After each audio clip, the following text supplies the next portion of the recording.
اعوذ باللہ من الشیطان الرجیم بسم اللہ الرحمن الرحیم۔ السلام علیکم۔ وسیلہ ٹی وی کی طرف سے میں ہوں احمد سعید جنجوعہ۔ آج میں ایک نئی ویڈیو لے کر آپ کی خدمت میں حاضر ہوا ہوں۔ مصیبت سے نجات کا وظیفہ۔ تو چلتے ہیں اپنے وظیفہ کی طرف۔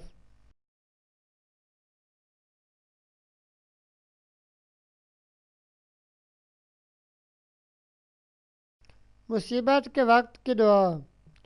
ناظرین، آج کا وظیفہ یہ ہے کہ اکثر ہمارے اوپر اچانک سے کوئی دکھ، مصیبت یا پریشانی آتی ہے تو اس کا یہ وظیفہ کریں۔ انشاءاللہ تمام دکھ پریشانیاں دور ہو جائیں گی۔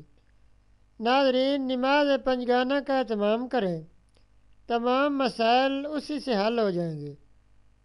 اور جو شخص 5 وقت کی نماز پڑھتا ہے وہ پریشانیوں اور ناگہانی آفات سے محفوظ رہتا ہے۔ ناظرین، وظیفہ یہ ہے کہ جو شخص مصیبت میں ہو تو وہ درج ذیل آیت کا ورد کرے۔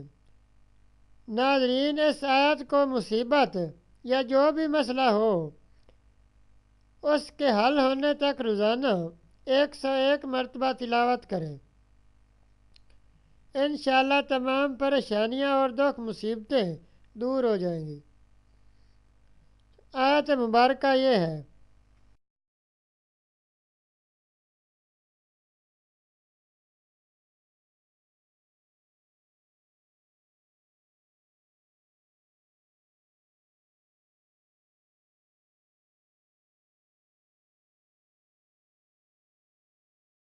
ناظرین، یہ تھا ہمارا آج کا وظیفہ۔ مزید اسلامک ویڈیوز اور وظائف کے لیے ویڈیو کے نیچے سرخ رنگ کے ڈبے میں سبسکرائب لکھے ہوئے پر کلک کریں اور ساتھ گھنٹی کے نشان پر کلک کریں تاکہ ہماری تمام ویڈیوز آپ تک آسانی سے پہنچ سکے۔ شکریہ۔